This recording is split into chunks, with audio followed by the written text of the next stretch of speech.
Ce que tu t'apprêtes à entendre ne figure dans aucun livre. C'est un conte transmis au coin du feu, dans la mémoire vivante d'un peuple. Tu es sur Nels Origins. Abonne-toi et garde vivante la flamme de nos histoires.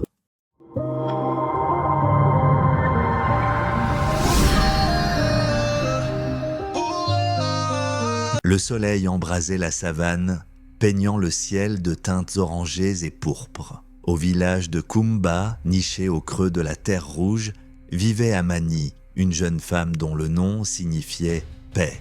Elle possédait une beauté qui rivalisait avec le chant des oiseaux, une sagesse qui déjouait les pièges du lion. Mais dans son cœur, la paix se cachait.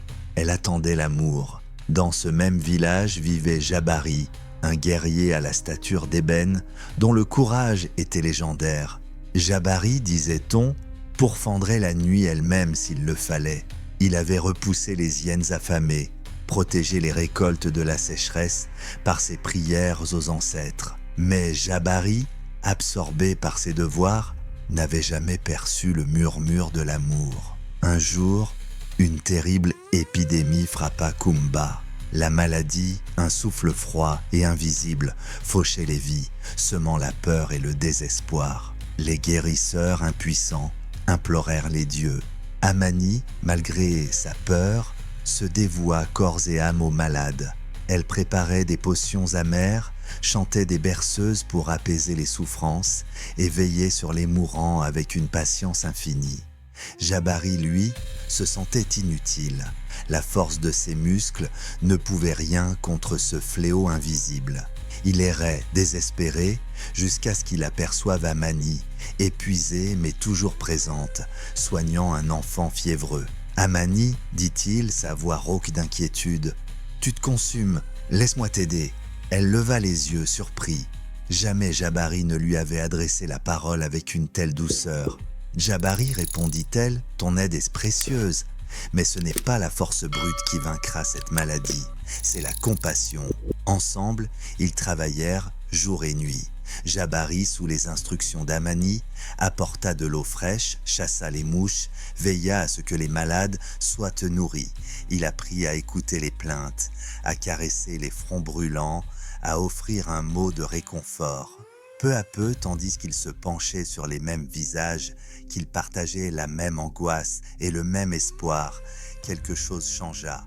Jabari découvrit la beauté de la vulnérabilité, la force qui réside dans la tendresse. Amani, elle, vit au-delà du guerrier et perçut la bonté profonde qui se cachait derrière sa carapace. L'épidémie finit par s'éteindre, comme un feu de brousse après la pluie.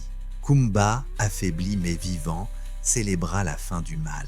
Ce soir-là, sous la lumière argentée de la lune, Jabari prit la main d'Amani.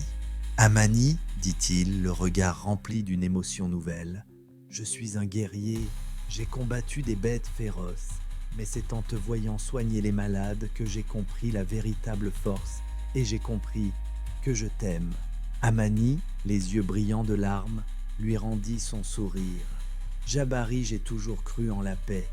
Mais c'est en te voyant devenir un homme de compassion que j'ai trouvé l'amour, et je t'aime aussi. » Ainsi, Jabari et Amani, unis par la souffrance et l'empathie, devinrent les symboles de l'amour véritable à Kumba. Ils régnèrent avec sagesse et compassion, rappelant à tous que l'amour, bien plus que la force ou la beauté, est le remède le plus puissant contre tous les maux. Morale, l'amour véritable ne se trouve pas dans la bravoure ou la beauté, mais dans la compassion et le service désintéressé. C'est dans les moments les plus sombres que la lumière de l'amour peut briller le plus fort. Ces récits méritent d'être entendus partout. Aide-moi à les faire connaître. Clique sur s'abonner